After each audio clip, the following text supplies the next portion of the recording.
124 kilometre scooty ride করে কলকাতা থেকে মায়াপুর। কিন্তু এই রাস্তায় এমন কিছু জায়গা আছে একটু অসাবধান হলেই বড় দুর্ঘটনা হতে পারে। আবার এমন একটা গ্রামীণ রাস্তা পেয়েছিলাম যেটা দেখে মনে হচ্ছিল যেন ছবির মধ্যে দিয়ে স্কুটি চালাচ্ছি। আজকের ভিডিওতে দেখাবো কলকাতা থেকে মায়াপুর যেতে কত সময় লাগে, রাস্তার কন্ডিশন কেমন, কোথায় কোথায় সাবধানে চালাবেন, আর শেষ পর্যন্ত কিভাবে পৌঁছালাম বিশ্বের অন্যতম বড় বৈষ্ণব মন্দিরে। তাই ভিডিওটা শেষ পর্যন্ত দেখবেন।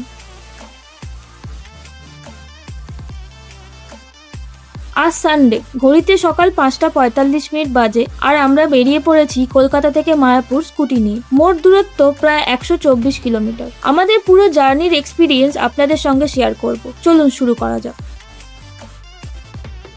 আমরা ভিআইপি রোড ধরে দমদম 1 নম্বর হয়ে মধ্যমগ্রাম ক্রস করে বারাসাত রোড ধরলাম। সকালের ফাঁকা রাস্তা আর সানডে হওয়ার কারণে ট্রাফিক একদমই কম ছিল। মাত্র 1 ঘন্টার মধ্যে বারাসাত ক্রস করলাম। তবে বারাসাতের একটু আগে একটা ছোট্ট বাইক অ্যাক্সিডেন্ট চোখে পড়লো। ঠিক কিভাবে অ্যাক্সিডেন্ট হয়েছিল সেটা দেখিনি, কিন্তু অনেক মানুষ একজনকে রাস্তা থেকে তুলে সাহায্য করছিল।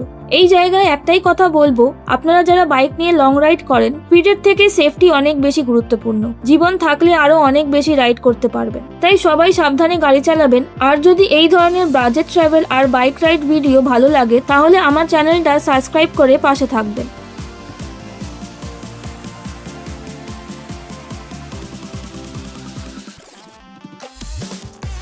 বারাসাত পার হওয়ার পর একটা পেট্রোল পাম্পে দাঁড়িয়ে 210 টাকার পেট্রোল ভরে নিলাম। আগের যা পেট্রোল ছিল আর এই ফিউল মিলিয়ে আমাদের পুরো যাওয়া আসা হয়ে যাবে আশা করি। এরপর সন্তোষপুর ক্রসিং এর পর থেকে রাস্তার অবস্থা একবারেই বদলে গেল।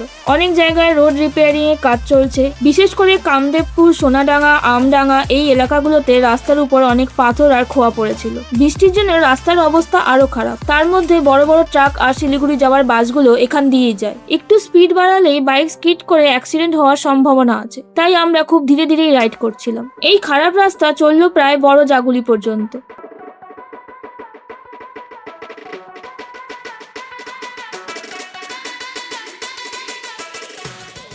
তারপর আবার রাস্তার কন্ডিশন অনেকটাই ভালো হয়ে যায়। আমরা NH-12 ধরে যাচ্ছিলাম। অনেকে ভাবতে পারেন কল্যাণী এক্সপ্রেসওয়ে দিয়ে যায়নি কেন, কারণ ওই এক্সপ্রেসওয়েতে বাইক চলার অনুমতি নেই। তাই NH-12 সবচেয়ে ভালো অপশন। এর মধ্যেই হালকা বৃষ্টি শুরু হয়ে গেল আর আমরা একটা ছোট্ট দোকানে দাঁড়িয়ে 2 কাপ গরম চা আর বিস্কুট খেলাম। বৃষ্টির দিনে রোড ট্রিপ এই ছোট ছোট ব্রেকগুলোই আলাদা একটা ফিল দেয়। একটু রেস্ট নিয়েই আবার বেরিয়ে পড়লাম মায়াপুরের উদ্দেশ্যে।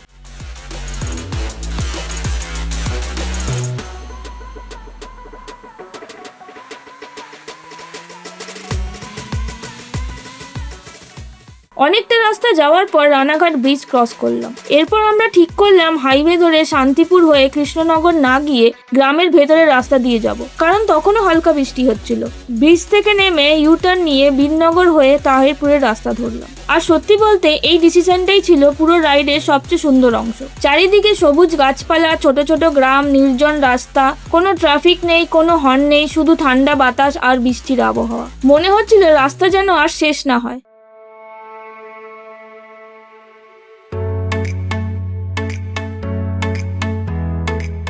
আপনারাও যদি কোনোদিন মায়াপুর বাইক বা কার নিয়ে আসেন তাহলে এই রুটটা একবার অবশ্যই ট্রাই করতে পারেন। দূরত্ব একটু কম আর রাইডের এক্সপিরিয়েন্সও একবারে অন্যরকম।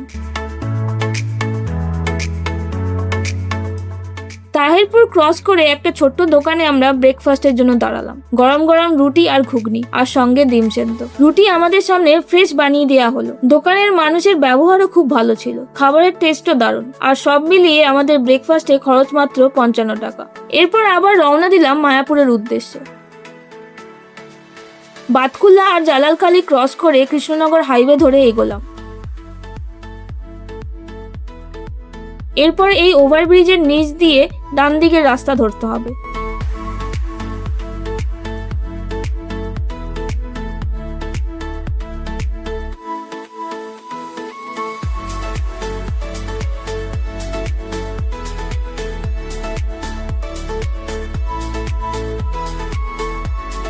প্রায় 3.5 কিলোমিটার যাওয়ার পর একটা বোর্ড দেখতে পাবেন যেখানে মায়াপুরের ডিরেকশন দেওয়া আছে। সেখান থেকে বাঁদিকে ঘুরে আরো প্রায় 10 কিলোমিটার সোজা গেলেই দূর থেকে মন্দিরের বিশাল চূড়া চোখে পড়বে।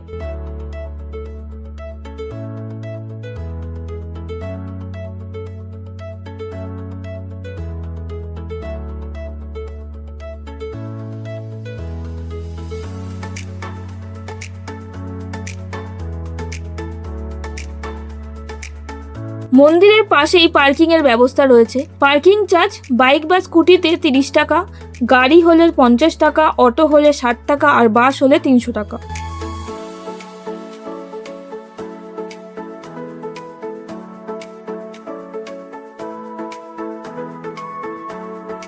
সকাল 10:10 আমরা মায়াপুর পৌঁছে গেলাম, অর্থাৎ পুরো জার্নিতে সময় লাগলো প্রায় 4.5 ঘন্টা।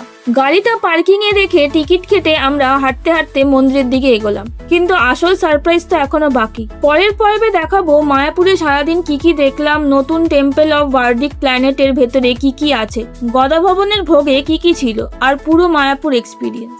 তাই ভিডিওটা ভালো লাগলে একটা লাইক করবেন আর সাবস্ক্রাইব করে পাশে থাকবেন। দেখা হবে পার্ট 2 তে।